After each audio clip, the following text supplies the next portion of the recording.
Good evening. My name is Stephen Woolfolk. I'm the Director of Programming and Marketing for the Kansas City Public Library. Back in the days before our world was upended by the COVID-19 pandemic, the library was in the midst of a multi-year series of programs with the U.S. Army Command and General Staff College that commemorated landmark moments during World War II. In April, we were set to explore the unique challenges faced by Harry S. Truman as he took over the office of the presidency amidst the Second World War.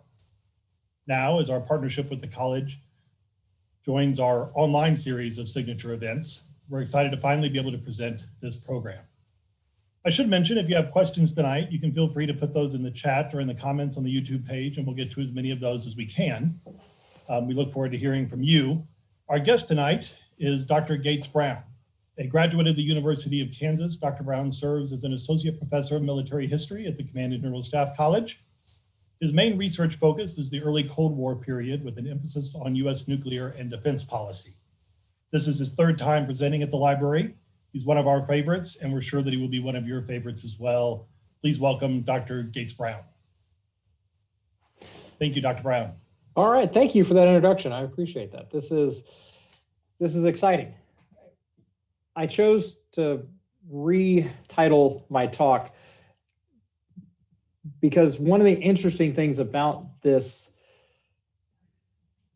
period is most folks know that it's going to happen. Most folks understand that by 1944, President Roosevelt's not going to complete his fourth term in office. The question is, when and who's going to take on this responsibility? So to help us talk about or think about this period of Truman assuming the presidency and then ending the war, there are three main questions that we're going to try to answer. The first one is, why Harry Truman as a vice presidential candidate in 1944? And the second question is, what does a post-war Europe look like? And then the third one, how is Truman going to end the war in the Pacific? When we think about Truman as a vice presidential candidate, he would have been the most surprised person to be on the ticket. In fact, going into the convention in 1944, Truman is a sitting senator from Missouri. He's there to give a nomination speech for James Burns for the vice presidential nomination. He doesn't aspire to be president. His wife doesn't aspire for him to be a president. He's perfectly happy being a senator. And that's really where he sees his career staying. The problem is, by 1944, President Roosevelt wants a new vice president. His sitting vice president, Henry Wallace, is too radical for Roosevelt. And so there needs to be somebody else. And there's no shortage of potential nominees. The issue is each one of these potential nominees detracts from the ticket. And one of the first jobs of a vice presidential candidate is to do no harm. And so when you look at some of the other contenders, like the Speaker of the House, Representative Rayburn, he can't even carry his home state of Texas. And as a vice presidential candidate, if you're not going to bring your own state to the ticket, then you don't really offer much.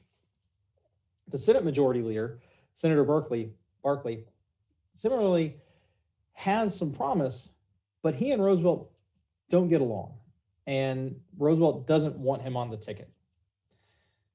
Then there's James Burns, the man that Senator Truman was going to give the nomination speech for. He is a senior advisor to President Roosevelt. Some people refer to him as a president in hiding. The problem is he's from the South, and there's a worry that if you put him on the ticket, he may alienate Black voters. Also, Mr. Burns was born Catholic, but he left the church to marry his Protestant wife, and there's real concern that he could alienate Catholic voters. So again, not doing no harm, he's actually doing quite a bit of harm to the ticket in 1944. Roosevelt did have someone in mind outside of Harry Truman, Supreme Court Justice William Dodge. But Dodge had no political experience. And even though this is Roosevelt's fourth campaign, and the expectation is not that the vice president needs to bring a lot of political capital, a lot of political experience, you still need somebody who understands how politics works. And a sitting Supreme Court justice just doesn't seem the right fit. Harry Truman has the least amount of baggage or scandal associated with his candidacy. But when he's initially approached about this opportunity, he denies it. And he's worried about the scandal that he knows.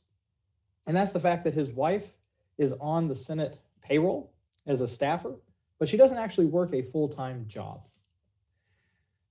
His advisors let him know that's no bar to you being the vice presidential candidate, because if that's the bar for scandal, half of the United States Congress is in scandal. But even that is not enough to convince Truman to accept the possibility of being nominated. It takes a direct conversation with Roosevelt, and Roosevelt basically tells Truman, you really can't deny the president, especially not in a time of war.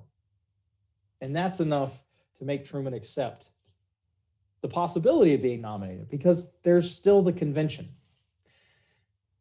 The convention in 1944 operates much differently than conventions today.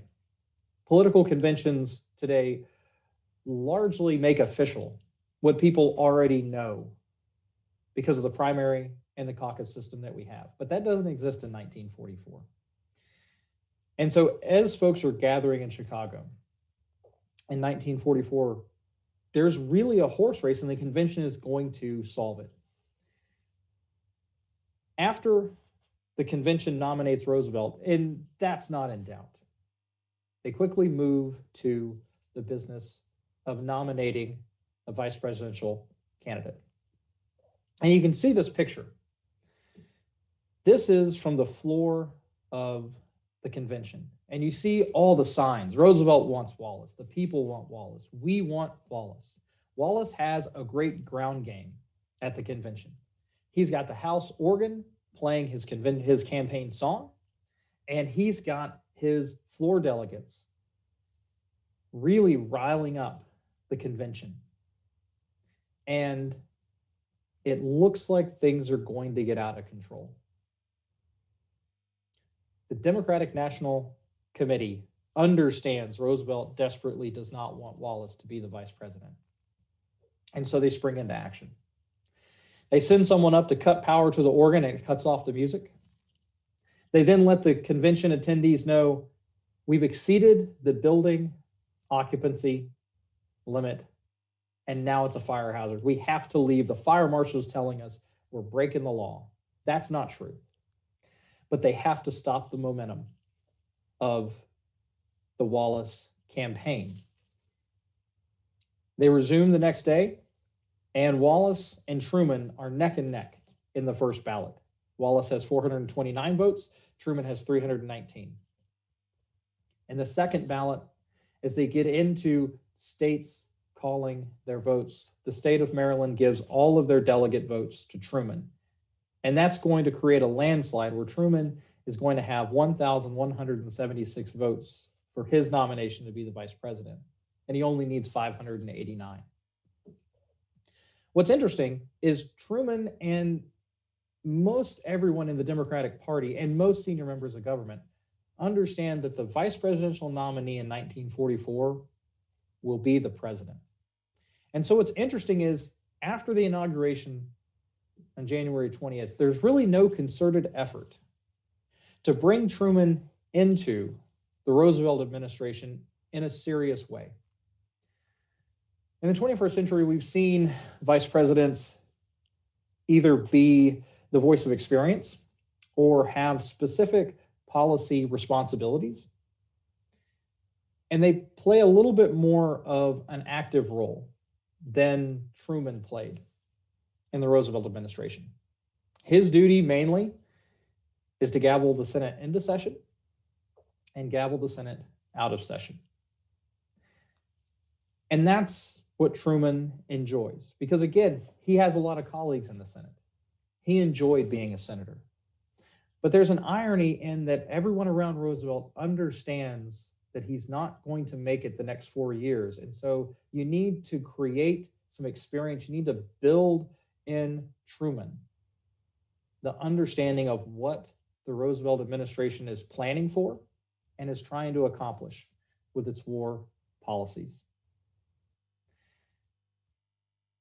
When Truman is brought to the White House in 12 April 1945, he's at the Senate and he's summoned to go to the White House, but he's told that he needs to enter in the official entry, the main entry, and he needs to go in such a way that his visit is going to be logged in the official visitor's log. And he thinks that's weird because oftentimes he goes in a side entrance where his visits aren't necessarily logged in the way that this visit is going to be.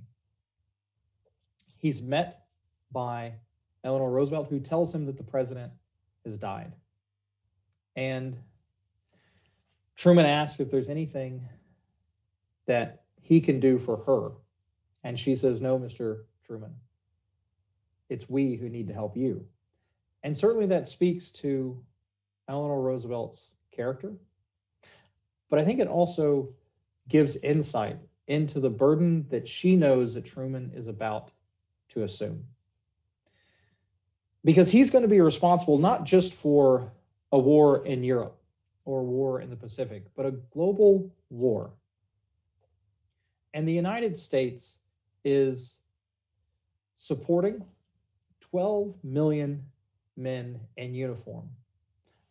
5 million of those men are deployed. And that's an astounding task just to support the US servicemen. But in addition, the United States economy, its industrial base, is supporting the Soviet Union and Great Britain and the Chinese fighting in the Pacific. And Truman, again, has not really been introduced into the war policy. It's not as if he doesn't understand at some level. Remember, he serves as a senator. He has a committee that is investigating wartime contracts. So he understands the scale of the effort, but what he doesn't understand is the reason behind the policies. He's not read into what Roosevelt's trying to achieve with his war aims. And that's where we're going to see Truman doing an incredible amount of learning, of really being open to advice, and making decisions and being confident in those decisions.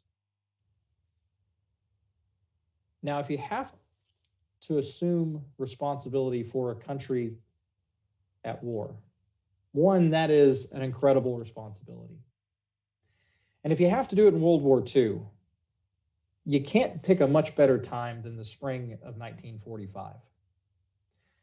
The war's not over by any stretch of the imagination, but it's much more clear where the war is going in the spring of 1945 than in the end of 1941 or 1942. The questions are more, how are you going to bring it to a close, and what's a post-war world going to look like? We'll first talk about the European theater, because things are going to move much more rapidly in Europe than they are in the Pacific. If you look at this map, this is the state of the war in Europe in April of 1945. So around the time that Truman is going to take responsibility after Roosevelt's passing. But it's a little less than a month before the end of the war in Europe, VE Day, which is 8 May. And the reason for that is the fall of Germany happens in a similar way to Hemingway when he discusses going broke. First slowly and then all at once. what you see is the British, the Americans, and the French are pushing in from the West, and they're moving eastward, and they're going to be meeting up with the Soviets who are coming from the east and pushing westward. And one of the first decisions that Truman's not going to make, but actually General Eisenhower is going to make, is to stop the Allied British, American, and French forces at the River Elbe. And the reason for that is because of the demarcation of occupation zones. This is an example where Truman's falling in on some decisions that Roosevelt had already made. And there's only so much he's going to be able to do to affect a post-war Europe. Eisenhower is going to be criticized for this decision because the what if conversation that's going to come about in the 1950s is, well, what if you just push forward into Berlin? What if the Americans take Berlin and not the Soviets? And the argument is that would be something that would fundamentally change the balance of a post-war Europe. But that overlooks the reality of Europe at this stage in the war. If we look at the blue on the east side of the map, this is all the Red Army occupies and controls.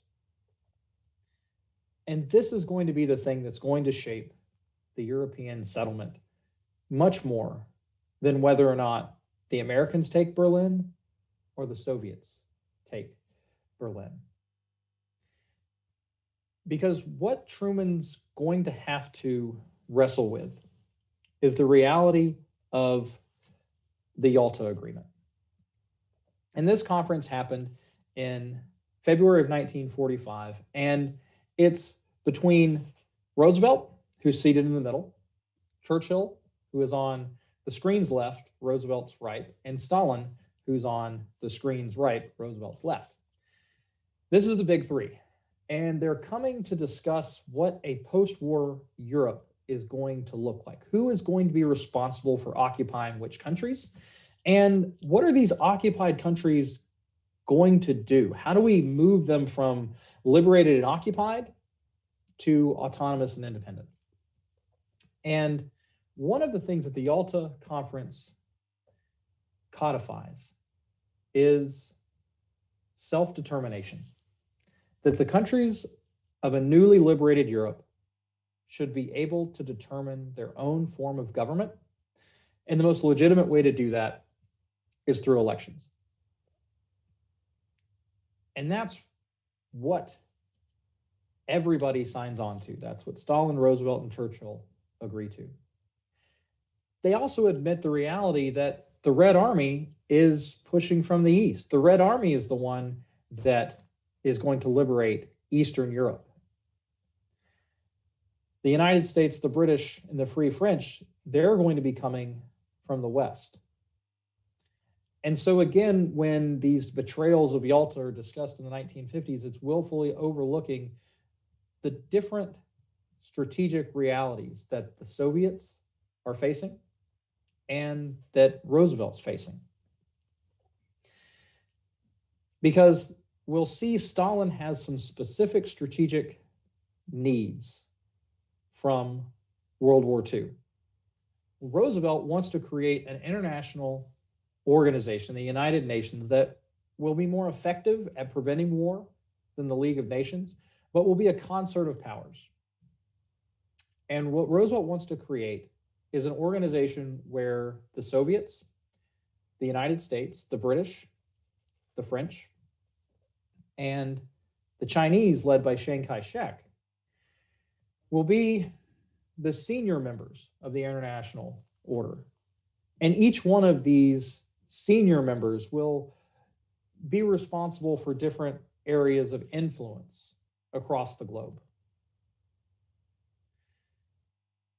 When Truman really starts to take some ownership over this policy, it's at the Potsdam Conference, which is held in the summer of 1945, from mid-July to early August. And this is trying to bring into reality the plan that was hammered out at Yalta. As Truman is going to the conference, and Potsdam is a small suburb outside of Berlin, Truman's introduced to the destruction of World War II. And what he realizes is there's the political aspect of this war. You got to figure out where lines on the map are going to be. You have to figure out what powers are going to be responsible for what countries, and how we make a new Europe that hopefully is more stable and secure. But there's also the real material need that Europeans have. This is a picture of the Reichstag in Berlin after the war. And Truman, this drives home to Truman that there's going to be real economic and social problems in Europe. That it's not just enough to have a political consensus about the governments of these newly liberated countries, that it's going to take real proactive steps to relieve the economic and industrial devastation of the war. And this is something that's going to start to drive a wedge between the plan that Roosevelt created and the reality that Truman's going to face. Because when you start to talk about economic policies, the assumption from the United States position, the Truman administration, and the British is that these economic incentives, these economic structures are going to be based in free markets. That, of course, is antithetical to what the Soviets want. And as they start to talk about what a post-war Europe's going to look like, Truman is confronted with the reality of these differences. Now, what's interesting is Truman initially has a pretty good assessment of Stalin, a pretty rosy assessment. He believes that Stalin is gruff, but that Stalin fundamentally is pragmatic and truthful. The issue is Truman, at the time at Potsdam, which is still early in his administration, really doesn't understand the ideological differences between the Soviet Union and the United States. And this comes about in an exchange between Stalin and Truman, where Truman's discussing how they can work together. And Stalin says, well, our countries are quite different, and the Soviets don't like you. And if we're being honest, Americans don't like me, Stalin. And Truman says, well, certainly this can be ameliorated or mitigated if we visit each other's countries. So maybe Stalin comes to the United States, Truman goes to the Soviet Union. But what Truman overlooks is the real security threats that Stalin is seeing as Europe is moving away from World War II and into what's going to come next. Because for Stalin, the war needs to solidify the Soviet Union's fundamental security problem. And that's the problem that the czars faced. It's a problem that Russia today faces. And that is, there's no geographic barriers between where Russia is today, where the Soviet Union was, where Russia is under the czars, and Europe. And so you need an inland empire in order to provide security. You need those buffer states. And that's what Stalin wants to create. So it's one thing to talk about self-determination, but Stalin's not going to sacrifice tens of millions of Soviet civilian and Red Army dead just so people in Eastern Europe can determine the type of government that best suits them. These sacrifices have to solidify the security of the Soviet Union. And the reality of the situation is there's really nothing that the British, the United States, or the French can do about it. And this comes to a head with a discussion of Poland, because there are two different governments that could rule a post-war Poland. One is the government in exile, the Polish government in exile that's based in London, that's supported by the British. And the other is a Polish government that's actually based in Poland, but is supported by Stalin. And Stalin looks like he's offering a compromise where he will allow a coalition government. Let's bring in the government in exile, have them work together with the government in Poland, and that'll work out just fine. But he ends up arresting the government in exile. And there's frustration from the United States and from the British, but there's really not much they can do, because to redress this situation would really require continuing the war and redirecting the war effort towards the Soviets. And that's not what this war was about. This war was an alliance with the Soviet Union, albeit a marriage of convenience, but an alliance based on destroying Nazi Germany. Now that that's over, there's real hope. Truman has real hope that the Soviets will be a good partner. And that's one of the problems, one of the flaws that Roosevelt saddled Truman with. Roosevelt's United Nation ideal assumes that the Soviets are going to act in good faith from a United States perspective.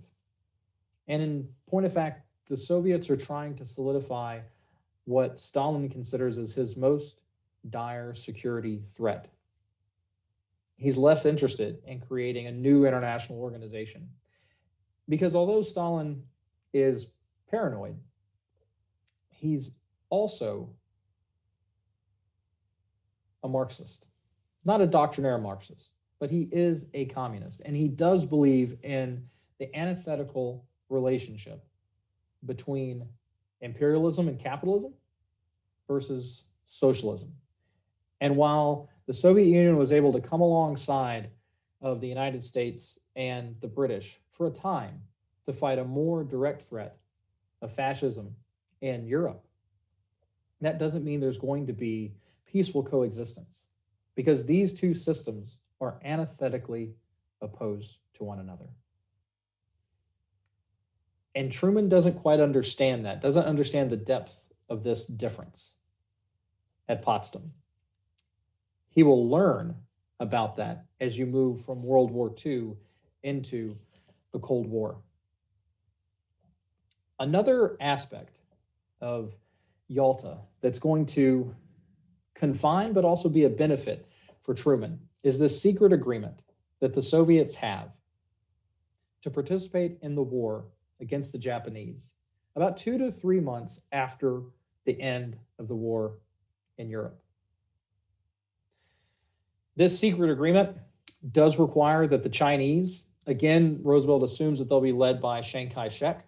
It assumes that the Chinese are going to acquiesce in terms of spheres of influence over Outer Mongolia, in terms of operation rights of rail lines that go through Siberia. But the reason that Roosevelt wants this guarantee from Stalin that the Soviets are going to fight the Japanese is because it represents the ability to tie down about 1.5 million Japanese troops. You see, the war in Germany quickly ends shortly after Truman takes office. The war in the Pacific, though, is still raging. And when Truman enters office, he's told that it could be 6 months, it could be longer to bring the Japanese to defeat. And even though at Potsdam, he's going to get notified of a new success in the Manhattan Project, the first detonation of an atomic weapon, we'll see that this isn't the war-ending tool that it turns out to be, that this is not believed to be the final thing that the United States needs to destroy Japan. Because when we look at the map in 1945, the red areas are areas controlled by the United States and its allies in the Pacific.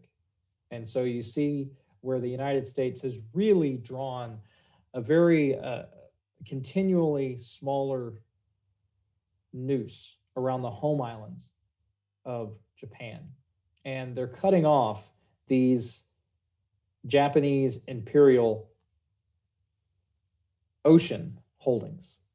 And then here in mainland China, you see the Japanese have a continental presence, but it's continuing to be eroded from Chinese forces.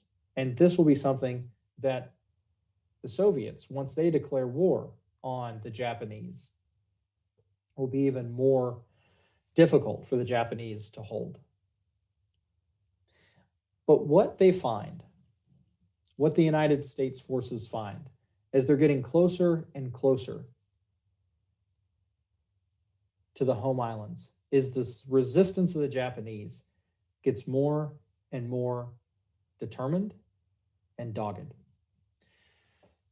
By the time you're in the middle of 1945, kamikaze attacks show the determination that the Japanese have. They can't match the United States in terms of munitions productions, but they're willing to sacrifice their servicemen in suicidal attacks. As forces are taking Okinawa, it's not just the uniform members that are willing to die for the defense of Japan. Civilians are throwing themselves off of cliffs because they believe that being captured by the Allies will be a fate worse than death. And one of the things that most assume in the Truman administration and in the Roosevelt administration is the only way to really defeat the Japanese is to invade the home islands. And so as you get closer, and this defense just continues to get more and more stiff, you realize that invading the home islands is necessary, but it's going to be incredibly bloody, both in terms of what it's going to cost the Japanese, but for the Truman administration, the more important cost is what it's going to require in U.S. service members. But there are other advocates. There are other folks talking about different operational approaches. There's folks that are advocating an air campaign, that if you just give it time, the air campaign will bring Japan to its knees. Not because of the atomic bomb, but because of firebombing. The naval component, some of the naval advocates are saying, well, maybe the blockade, if we just give the blockade enough time in combination with an air campaign, that's going to be enough to starve the Japanese out. And the problem with both of these options is it requires a longer war. And what Truman wants to do is end the war as quickly as possible. That's the way you save more servicemen's lives. That is the way that you stop the tragedy for the Japanese. But it requires the Japanese to accept unconditional surrender. And so Truman takes an all of the above approach, that it's going to take an invasion. We're going to continue a blockade, and we're going to continue an air campaign. The air campaign is something that we tend to focus more on the atomic weapons, but by the spring of 1945, the United States has a new way of bombing Japan. You have napalm. And this is a picture of Tokyo after the first large-scale firebombing of Tokyo on the night of the 9th and 10th of March. And this is going to kill 100,000 Japanese in one night.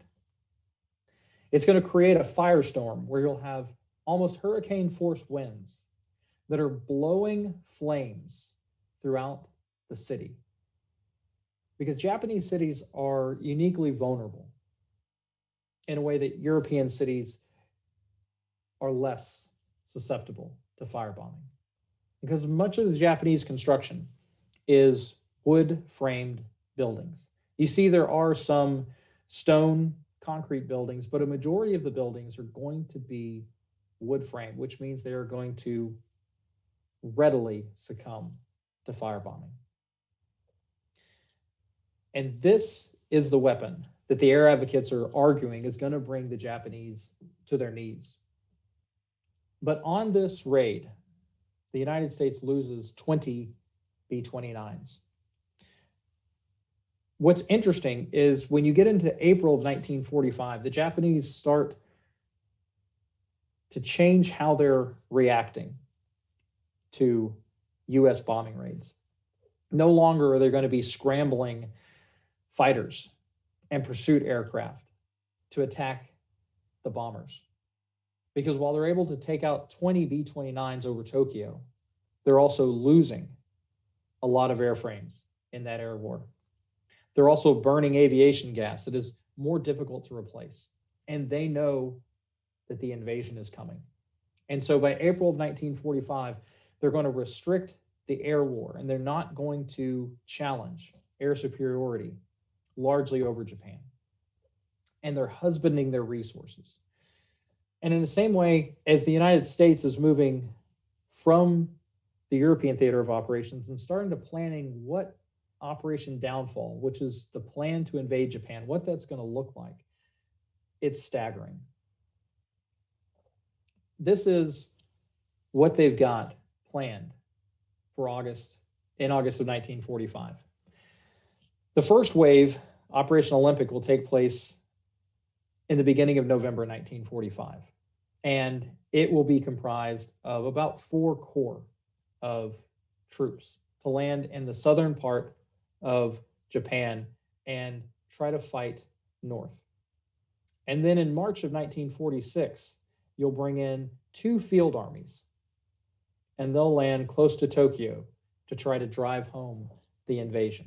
And so from Truman's perspective, what his military advisors are offering him is a blockade, an air campaign, and an invasion that's going to start in November, and then a second wave in March of the next year. And they're not sure exactly when it's going to end. But they have to drive home to the Japanese that they are defeated. They don't want to have a similar problem that the German military was able to create, this counter narrative after World War I, that the German military wasn't defeated in World War I because the US, the British, and the French never invaded Germany. That is the political will that collapsed. The United States wants to drive home to the Japanese people, the Japanese government, and the Japanese military that they were defeated in World War II. And the assumption is that's going to take an invasion. The atomic bomb is part of the shaping effort. It's not any more destructive than the firebombing over Tokyo. In fact, it's, as far as direct casualties on the night or day of the bombing, it's about half as effective. But it's an incredible increase in efficiency. Instead of dozens of bombers flying over a target, you need one bomber with one bomb. Now, when they get the technology, many scientists working on this project implore Truman to please have a demonstration. Pick an uninhabited island close to Japan, drop the bomb, let the Japanese people see the destruction. Let them have a chance to step back from the abyss. Truman denies that because the worry is this is still a new technology. And if you call the world's attention to this demonstration and it doesn't work, then you really haven't advanced the information operation aspect of this campaign. Better to fly a bomber over a city, drop a bomb. If it works, now you've made your statement. If it doesn't work, well, you haven't drawn the world's attention erroneously. But once you make the decision of the fact whether you use it or not, you still have to figure out where you use it. And there are several cities that the United States has specifically protected from bombing raids. Hiroshima and Nagasaki are both in that camp. And the reason why you hold some cities back, is because you want to see what this bomb really does. This is a picture of Hiroshima before the atomic bomb is dropped. Now, Hiroshima is an industrial city in Japan. It's not the largest industrial city, but at this stage in the war, after you've bombed a lot of the other major industrial areas, Hiroshima is an important aviation production center, and it is a militarily important city. One of the difficulties of targeting Japanese industry is the fact that it's not as concentrated as European industry. Whereas European industry will have huge factories and the workers will live around it, but the work will take place in a more singular or centralized manner. In Japan, you'll still have a factory, but some of the piecework, some of the smaller parts fabrication, that will take place in smaller facilities or in a more artisan manner. People will do it in their homes. And so you'll have many people in Hiroshima associated with war industries, but not all of them are going to work in a big factory. That complicates targeting. That's another reason why this bomb seems to be effective or adequate for Hiroshima. They want a good test case so they can see how well or how poorly this bomb performs. This is a picture of Hiroshima after the bombing. And this takes place on 6 August. After the bombing, Truman releases a statement talking about this new weapon that the United States has and implores the Japanese to please surrender, or else you'll be subject to a continuing rain of ruin from the sky. On the 9th of August, the second atomic bomb is dropped over Nagasaki. But also on 9 August, the Soviet Union declares war on the Japanese. And it's this combination of atomic bombs, firebombing, years-long blockade, years-long ground campaign that's slowly tightening the noose around the Japanese that's going to bring about the surrender of Japan. There's going to be some questioning of this in the 60s, 70s, to a degree the 1980s, about the morality of this decision. Does Truman drop the bomb because he wants to get revenge or retribution on the Japanese? Or is he sending a message to the Soviets to show the efficacy of the United States and its nuclear weapons program? But in point of fact, the reason that Truman is dropping the bomb is to stop the war and hopefully to mitigate the risk to invasion forces. When they're dropping the bomb on the 6th and the 9th of August, there's not an understanding that peace is just days away. The Japanese will surrender on 15 August. But you have to do everything that you can to erode the defensive capacity of the Japanese to mitigate the risk for the invasion that you know you're planning in November of 1945. And so when we look at the result of the war, it's easy in 2020 to look at this and say, well, of course, that's the thing that causes the Japanese to surrender. But Truman doesn't know that. And even inside the Japanese government, there are those who are plotting to overthrow anybody who would seek to end the war. But it's the confluence of all of these burdens that finally drives home the fact that the Japanese can no longer carry on this war.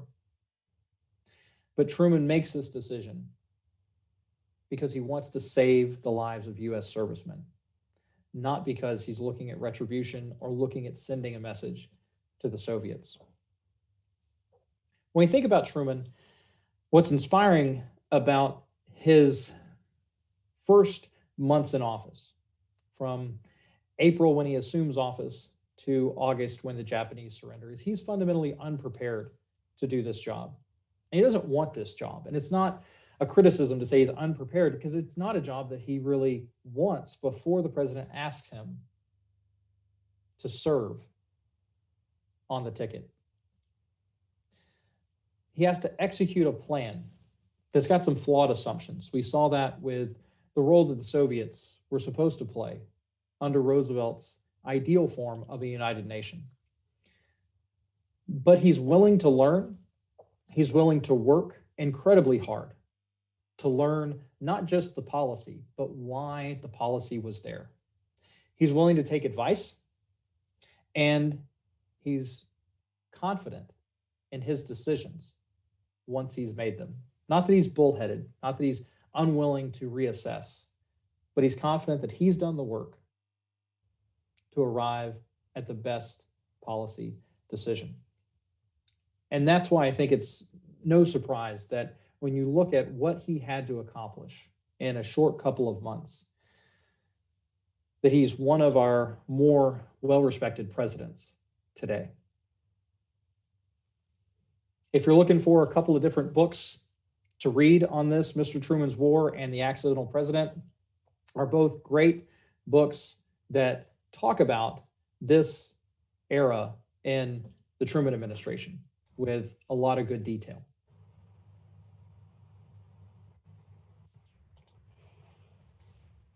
Gates, I'm throwing a curveball at you. This is Steve Weberg with the library. I'm stepping in for Steve, who got called away here momentarily. Terrific. I've been monitoring this from the beginning. I've been looking forward to this for a while now, as I do all of the Command and General Staff College events. And this has been terrific. You got time for a few questions? We've got a few from the audience here. Yes, sir. First one, and you talked about Truman and the question of Japanese surrender. Were there any suggestions at all that the Japanese actually surrendered prior to either of the bombs being dropped?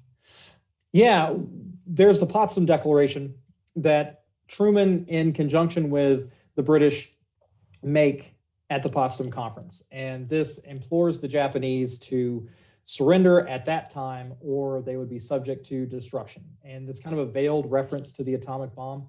And the Japanese don't publicly respond to it, but they do reach out to the Soviets and ask the Soviets to be mediators if the Soviets are willing. And of course, the problem is the Japanese don't know that the Soviets are planning on declaring war on the Japanese. And so there's really not an incentive for Stalin to remove himself from the victors, because that's how he's going to gain the most in the war ending. And so they do reach out to the Soviets, but it's really a dead-end effort. But the other problem is the Japanese aren't willing to accept unconditional surrender. And so when they do reach out to the Soviets, it's not to publicize their acceptance of unconditional surrender. They want to negotiate. And the Japanese military leaders feel that they're one great victory away from having some leverage to open negotiations. And so there's really not a good, honest effort to approach the United States on its own terms of unconditional surrender. And that's why you see the Truman administration continuing on to the atomic bombing and continuing to plan for the invasion of the home islands. How was Truman accepted by others in the Roosevelt administration when he stepped in, and as well as by Eisenhower? What was the confidence level? What was the trust level? Skeptically. And Truman is not well versed as far as his military experience. He's a captain in World War I. He does a lot of personal study as far as reading military history. But Truman's name recognition, such as it is really more associated with the Pendergast machine out of Kansas City. And so what people know of Truman is maybe the Truman Committee that's investigating war contracts. Maybe they know him as Tom Pendergast, the representative from Tom Pendergast. And so there's a lot of skepticism of Truman in the inner Roosevelt circle, but also, as you referenced, in the military. But what's incredible is as people start to have interactions with Truman, they realize that he's willing to do the hard work to learn, He's willing to do the hard work to understand the situation. And so while they start out skeptically, most of the advisors, most of the senior military officers are going to come away after their experiences with Truman with a great amount of respect. At the end of World War II, there's going to be some changes as you get into the Korean War that are outside the scope of this talk. But for World War II, there's a lot of respect for Truman. Another question, are you able to speculate as to how different the end of the war might have been had FDR survived to see it through? I'll do the best that I can. I think that the real problem that Roosevelt's plans faced was the reality of the Soviet Union. And that's something that Roosevelt believes he can shape Stalin and believes that he can not manipulate, but have Stalin cooperate in a way that really I don't think is based in reality. When you look at the map of Europe, Stalin holds the cards to achieve what Stalin wants. So he doesn't need the permission of the United States or the British to occupy and control Eastern Europe. And so even if Roosevelt lives through the end of the war, even if he lives until 48, I don't think that it's fundamentally different just because of the security reality that Stalin believed he faced. One more question here. Actually, one that just popped in. What were the terms on which the Japanese offered to surrender? They're not specific, and they don't come to the Soviets with a well-defined list of concessions they're willing to make and demands that they want the Americans to accept. It's more about, are the Americans open to negotiation? And so one of the things that's a point of discussion, a point of contention in the Truman administration is the role of the emperor. And by the time you get to the summer of 1945, the Truman administration is okay with the idea that the emperor can stay, but the emperor needs to serve kind of at the behest of whatever the occupying authority is going to be. And there are some folks that argue the Potsdam Declaration should be more clear on that the United States should be open, that the emperor can stay. We're not going to topple him. But the Japanese are never really clear specifically with the concessions they're willing to make and the demands that they have. But it really does center around the emperor is one of the things that we know the Japanese military and the Japanese government were determined to maintain. Before they did surrender, did Japanese military leaders think there was any place they could get a victory to turn the tide of the war? There's hope and there's reality. And so when you try to understand what's going on, I think you have to be honest about the situation that Japan faces in the war in the middle of 1945. And what the Japanese think is possible is that the United States is hopefully on a breaking point of its morale, that one clear victory will make the United States take a step back, and all of a sudden they'll be open for negotiations. In point of fact, there really is no feasible tactical or even operational defeat that would cause that reassessment. If anything, if the Japanese are successful, tactically, operationally, it would only cause the United States to redouble its efforts. And so I don't think that there's really a feasible way. One of the worries that the Japanese government has is what's going to happen in mainland China. And so if you're looking at where the Japanese think they can do the most harm, it's going to be those mainland China forces, because the forces in the imperial holdings in the Pacific, those are largely cut off and they're going to wither on the vine. And the home island forces aren't going to get in the fight until the invasion happens. And so where the Japanese hope that they're going to be able to maybe redress this situation is possibly in mainland Asia. From your vantage point, looking back, what qualities in Truman do you think it was that brought him through this episode in particular, in this transition, these decisions? I think historian, so I have to say appreciation of history, but no, his reality, his willingness to work hard. And that's one of the things that keeps coming up both in Truman's writings about how much he's having to read, how much he's having to study, how much work he's doing late into the night, but also it comes through in the folks that are part of his cabinet, in the people who don't have a pre-existing connection to Truman. They're overawed by his willingness to do the work.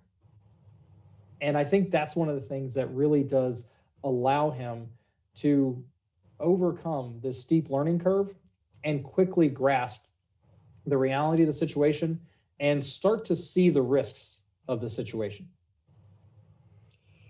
Final question here, at least final for the time being. And we really appreciate the audience engagement here, and the fact that we're getting good engagement is really a reflection of, just what an interesting presentation this is. And timely now is from this question. U.S. is now in the midst of a couple of wars that have spanned 3 presidencies. So we're talking about different eras and different objectives, but in terms of bringing a war to an end, is there anything modern presidents might learn from how Truman handled the end of World War II, maybe shy of dropping nuclear weapons? Right. I think one of the things that Truman has the benefit of, and it's awkward to call it a benefit, World War II, there's no disagreement about the existential nature of the threat. And so the nation is really coalesced around the scale of the war and the necessity of sacrificing for the war effort. One of the problems that we've seen in the 21st century is the rhetoric of some of our wars in the 21st century really has stated that the threat is existential, that this is a generations long war. But the ask of society is nothing.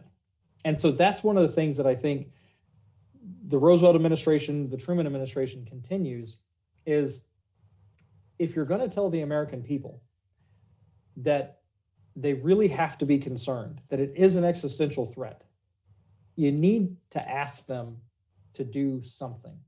And if you get that buy-in and they agree, then you can really have some traction. One of the difficulties we've had in the 21st century is there seems to be a mismatch between the rhetoric and the effort.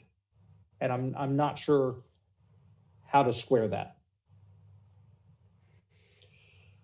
Well, Gates, thank you so much again for joining us tonight. Thank you. This is the second program in the return of the Command and General Staff College to our presentations and our lineup online. It's so good to have you back in the saddle. And if audience out there, if there's more you'd like to read about Truman, invite you to look at the chat box there next to the screen. And Katie Stover, our director of reader services at the library, has compiled a very good reading list, and with a link to that, and would invite you to take advantage of that. Thank all of you for joining us tonight. Gates, thank you again. We look forward to the next time. Thank you very much. Good night, everyone.